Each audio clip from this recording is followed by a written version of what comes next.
Have you ever been told you'd amount to nothing? That you were a disappointment, a failure, a black sheep? I have.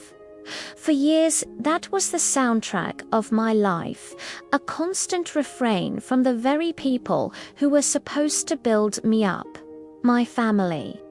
They said I was nothing without them, that I'd come crawling back.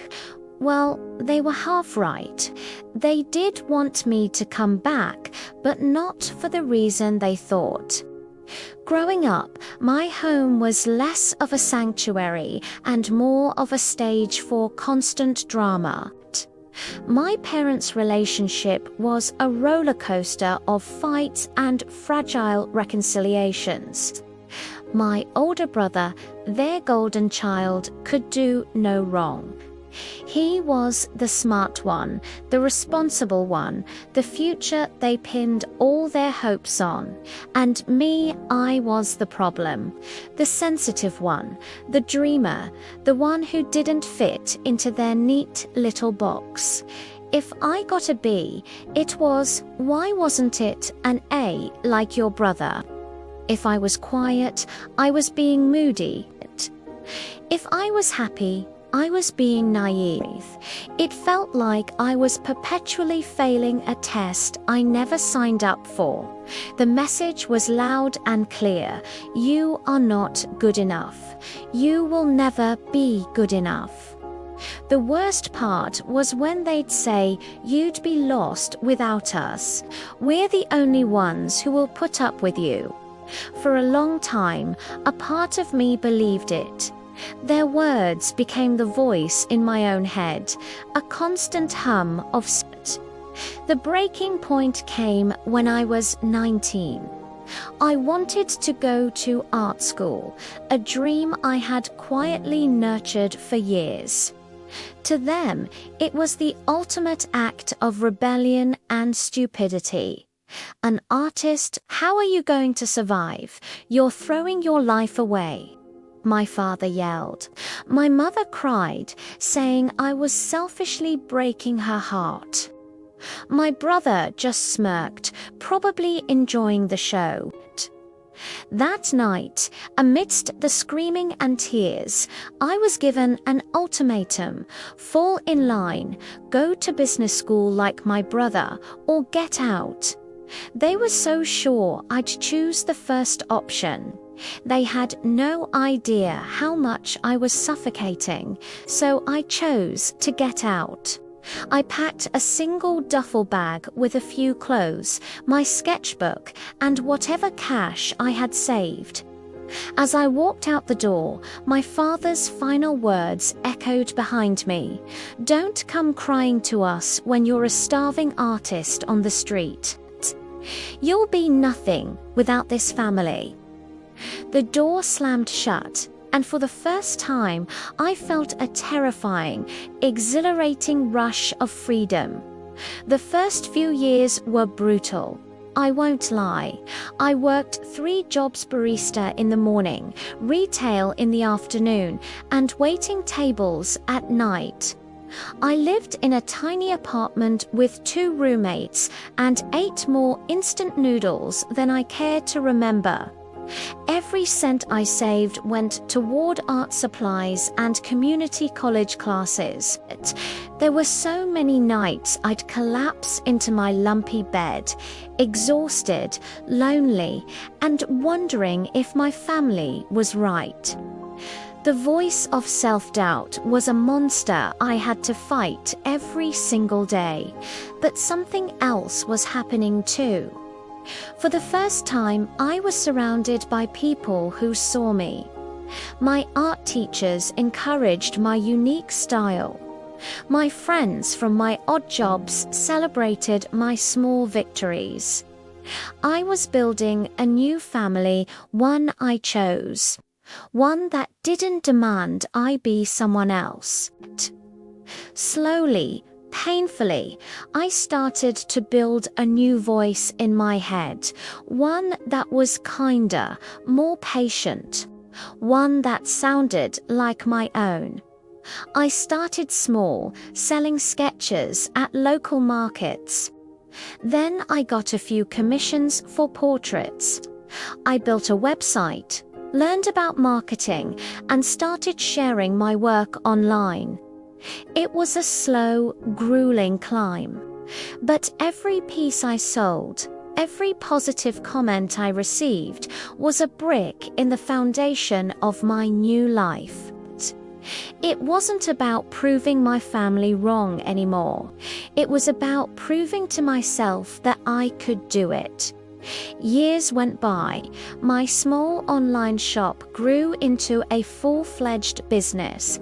I collaborated with brands. My art was featured in galleries, and I was actually making a good living doing what I loved. I was happy, genuinely, deeply happy.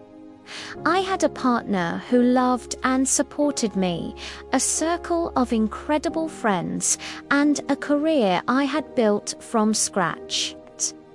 I hadn't spoken to my family in nearly a decade. I'd sent a few letters in the early years, which went unanswered. Eventually, I stopped trying. I had accepted that part of my life was over. And then the phone rang. It was an unknown number, but something told me to answer. Hello. A shaky voice on the other end said my name. It was my mother. I almost hung up. My heart was pounding, a mix of old anger and a flicker of something else. She sounded different, tired, defeated. She started talking, a flood of information I wasn't prepared for. My father had made a series of terrible business decisions, losing almost everything. My brother, the golden child, had gotten into serious trouble, something to do with debt and bad choices, and was completely estranged from them. The perfect family they had built their identity around had crumbled to dust. My mother was alone, overwhelmed, and didn't know where to turn. And then came the line that made my blood run cold. She said, through sobs, "We need you. You are always the strong one, the creative one. You know how to build things from nothing. Please, can you come home? You can fix this. You can fix us, fix them." After all those years of being told I was the one who was broken, the one who needed fixing, they wanted me to come back and put their shattered lives back together. The irony was so thick I could barely breathe. They hadn't called to apologize. They hadn't called to see if I was okay or to say they were proud of me. They called because they needed something. They saw my success not as a testament to my hard work, but as a resource for them to exploit. I listened patiently until she finished. The old me, the scared 19-year-old, would have felt a surge of guilt, a pull of responsibility. But I wasn't that person anymore. I took a deep breath, and the new voice in my head, the one I had fought so hard to cultivate, spoke with calm clarity. I told her, "I'm sorry for what you're going through. I truly am, but I can't fix this for you." I explained that I had built a life for myself, a life that was peaceful and happy, and I wouldn't sacrifice that. I told her that the person they needed to fix things was the person they had pushed away and told was worthless. But the person they wanted now was a stranger to them, forged in the fires they had thrown me into. It was one of the hardest conversations of my life. But when I hung up the phone, I didn't feel guilty. I felt free, truly, completely free. My success wasn't a weapon to use against them, and it wasn't a bandage for their wounds. it was mine. My healing was mine. My happiness was mine. You can't go back and fix the people who broke you. Your responsibility is to yourself to heal, to grow, and to build a life where you are valued for who you are, not for what you can do for others. If you've ever been made to feel like the black sheep, I want you to know this. Sometimes the black sheep is the only one who finds their way to greener pastures. Your journey is your own, your strength is your own, and your future is a blank canvas. Don't let anyone else hold the brush.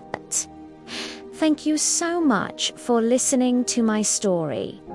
If this resonated with you, please consider liking this video and subscribing to the channel. I'd love to hear your own stories in the comments below. Remember, you've got this. We'll see you in the next one.